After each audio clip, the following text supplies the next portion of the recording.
দেখতে দেখতে চলে এলো ত্রয়োদশ জাতীয় সংসদ নির্বাচন। আর মাত্র একদিন পর ভোটের উৎসবে মাতবে দেশ। কারা কোন আসন পাচ্ছে, কত আসন পেয়ে কোন দল যাচ্ছে ক্ষমতায়, চলছে শেষ সময়ের হিসাব নিকাশ। ভোটের অঙ্ক নিয়ে আমরাও হাজির হলাম আরও একবার। আজ আমাদের আলোচনায় থাকবে কুমিল্লা ৪ আসন। কুমিল্লার দেবিদ্বার উপজেলা নিয়ে গঠিত জাতীয় সংসদের ২৫২ নম্বর এই আসনটি নিয়ে সারা দেশের মানুষের রয়েছে আগ্রহ। কারণ এখানকার ভোটারদের হাতে ভাগ্য নির্ধারিত হবে জাতীয় নাগরিক পার্টির শীর্ষ নেতা হাসনাত আবদুল্লাহর।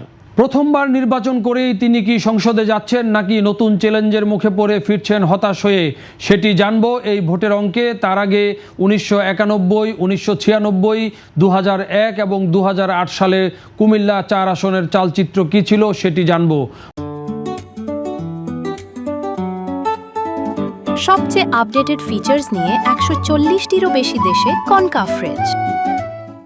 প্রথমেই ১৯৯১ সালের পঞ্চম জাতীয় সংসদ নির্বাচন। সেই নির্বাচনে এই আসনটিতে বিজয়ী হয়েছিলেন বিএনপির মঞ্জুরুল হাসান মুন্সী। তিনি ধানের শীষ প্রতীক নিয়ে ভোট পেয়েছিলেন ২৭,১৩৯, যা মোট ভোটের ৪৫.২%। ওই নির্বাচনে আওয়ামী লীগের নেতৃত্বাধীন ৮ দলীয় জোটের প্রার্থী ছিলেন এই আসনে জাতীয় নেতা, মুক্তিযুদ্ধের অন্যতম সংগঠক, নেপের সভাপতি অধ্যাপক মোজাফফর আহমেদ। তিনি কুড়েঘর প্রতীক নিয়ে তার দলীয় প্রতীক ২৬,২৯৯ ভোট পেয়ে পরাজিত হয়েছিলেন। তার প্রাপ্ত ভোট ছিল ২৮.৪%। ১৯৯৬ সালের জাতীয় সংসদ নির্বাচনে এই আসনটি থেকে আবারও নির্বাচিত হন বিএনপির মঞ্জুরুল হাসান মুন্সী। তিনি ধানের শীষ প্রতীক নিয়ে ভোট পেয়েছিলেন ৪৬,১৩৫, যা মোট ভোটের ৩৬.৪%। এই আসনে তার নিকটতম প্রতিদ্বন্দ্বী ছিলেন জাতীয় পার্টির ABM গোলাম মোস্তফা। তিনি লাঙ্গল প্রতীক নিয়ে ৩৯,২০৯ ভোট পেয়েছিলেন, যা মোট ভোটের ৩০.৯%। ২০০১ সালের জাতীয় নির্বাচনে মঞ্জুরুল হাসান মুন্সী আবারও বিজয়ী হয়ে হ্যাট্রিক করেন। তিনি ধানের শীষ প্রতীক নিয়ে ওই নির্বাচনে ৯২,৩২৯ ভোট পান, যা মোট ভোটের ৫৯.৩%। তার নিকটতম প্রতিদ্বন্দ্বী ছিলেন এবার আওয়ামী লীগের আফম ফখরুল ইসলাম মুন্সী। তিনি নৌকা প্রতীক নিয়ে ৫৮,৮৭৭ ভোট পেয়েছিলেন, যা মোট ভোটের ৩৭.৮%। এরপর ২০০৮ সালের নির্বাচনে এই আসনটিতে ABM গোলাম মোস্তফা আবারও নির্বাচন করেন, যিনি ১৯৯৬ সালের নির্বাচনে জাতীয় পার্টির প্রার্থী ছিলেন। তিনি আওয়ামী লীগে যোগদান করে সেবার নৌকা প্রতীক পান এবং ১,১৫,০৫৬ ভোট পেয়ে নির্বাচিত হন, যা মোট ভোটের ৫৮% ছিল। তার নিকটতম প্রতিদ্বন্দ্বী ছিলেন মাজেদা আহসান, যিনি মঞ্জুরুল হাসান মুন্সী, যিনি এর আগের ৩ বারের MP। আইনগত কারণে তিনি নির্বাচন করতে পারেননি। তার স্ত্রী মাজেদা আহসান বিএনপির মনোনয়ন পান এবং ধানের শীষ প্রতীক নিয়ে তিনি ৮১,৩৬৫ ভোট পেয়ে পরাজিত হন। এই হচ্ছে মোটামুটি 4টি নির্বাচনে এই আসনের অবস্থা। এবার আমরা জানব ২০২৬ সালের ১২ই ফেব্রুয়ারি যেই ত্রয়োদশ সংসদ নির্বাচনটি হতে যাচ্ছে, সেই নির্বাচনে এই আসনের কী অবস্থা। প্রথমে জানব এখানকার ভোটের হিসাব। সবচেয়ে আপডেটেড ফিচার্স নিয়ে ১৪০টিরও বেশি দেশে কনকাফ্রেজ।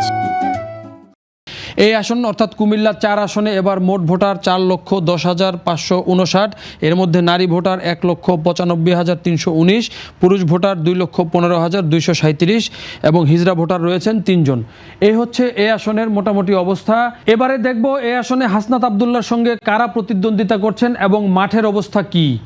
এই আসনটিতে বিএনপি মঞ্জুরুল হাসান মুন্সী, যিনি 3 বারের এই আসনের MP ছিলেন, তাকে এবার মনোনয়ন দিয়েছিল ধানের শীষ প্রতীকে।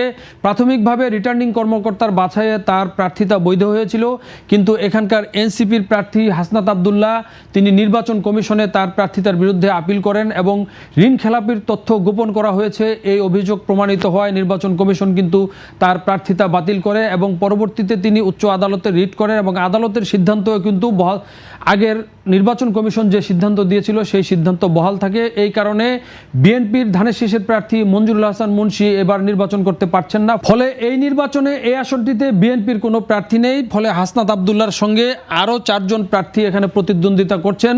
মঞ্জুরুল হাসান মুন্সীর প্রার্থিতা বাতিলের পর ধারণা করা হয়েছিল হাসনাত আবদুল্লাহ এই আসনটি থেকে খুব সহজেই বিজয়ী হবেন, কারণ বাকি যে 4 জন প্রার্থী রয়েছেন তাদের সাংগঠনিক অবস্থা এবং প্রচারণা অনেকটাই পিছিয়ে ছিল।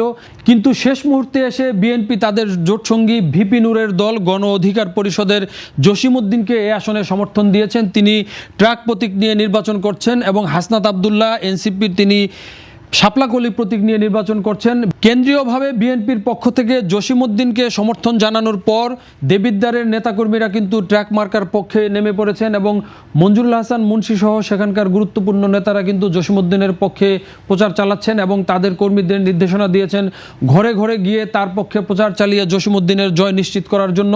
সেই কারণে হাসনাত আব্দুল্লাহ এখানে যতটা সহজে বিজয়ী হবেন বলে ধারণা করা হয়েছিল, এখন কিন্তু পরিবর্তিত পরিস্থিতিতে তিনি একটি বড় ধরনের চ্যালেঞ্জে মুখে পড়েছেন। হাসনাত আব্দুল্লাহ 2024-এর জুলাই আগস্ট বৈষম্য বিরোধী আন্দোলনের অন্যতম প্রধান মুখ, তিনি ওই আন্দোলনের অন্যতম সমন্বয়ক ছিলেন এবং 5 আগস্টের গণ অভ্যুত্থানের পর বিভিন্ন বক্তৃতা বিবৃতি দিয়ে তিনি কিন্তু সারা দেশের মানুষের দৃষ্টি আকর্ষণ করেছেন। পরবর্তীতে জাতীয় নাগরিক পার্টি যখন বৈষম্য বিরোধী ছাত্র আন্দোলনের নেতৃত্বে গড়ে ওঠে, সেই পার্টির বা সেই দলের তিনি কিন্তু দক্ষিণাঞ্চলীয় মুখ্য সমন্বয়কের দায়িত্ব পালন করছেন এবং তখন থেকেই তিনি কিন্তু এই দেবিদ্বার এলাকা অর্থাৎ কুমিল্লা 4 আসনে নিজের সাংগঠনিক শক্তি বাড়িয়ে নেওয়ার জন্য কাজ করেছেন। সবচেয়ে আপডেটেড ফিচার্স নিয়ে 140টিরও বেশি দেশে কনকাফ্রেজ। এবং ইতিমধ্যেই তিনি সেখানে একটি শক্ত অবস্থান কিন্তু তৈরি করে নিয়েছেন, ফলে সেখানে ভোটের মাঠে তিনি একজন শক্ত প্রতিদ্বন্দ্বী। তবে বিএনপির সমর্থন পাওয়ার কারণে তার সাথে কিন্তু জসিমউদ্দিনের তুমুল প্রতিদ্বন্দ্বিতা হওয়ার একটা সম্ভাবনা তৈরি হয়েছে। শেষ পর্যন্ত হাসনাত আব্দুল্লাহ কি এই আসনে জিতে প্রথমবারের মতো জাতীয় সংসদে যাবেন, নাকি শেষ মুহূর্তে বিএনপির সমর্থন পেয়ে জসিমউদ্দিন কোনো চমক দেখাবেন, সেটি জানা যাবে 12ই ফেব্রুয়ারি নির্বাচনটি হয়ে যাওয়ার পর। দর্শক, বাংলাদেশ প্রতিদিনের ইউটিউব চ্যানেল এবং ফেসবুক পেজ ফলো করে আমাদের সঙ্গেই থাকুন।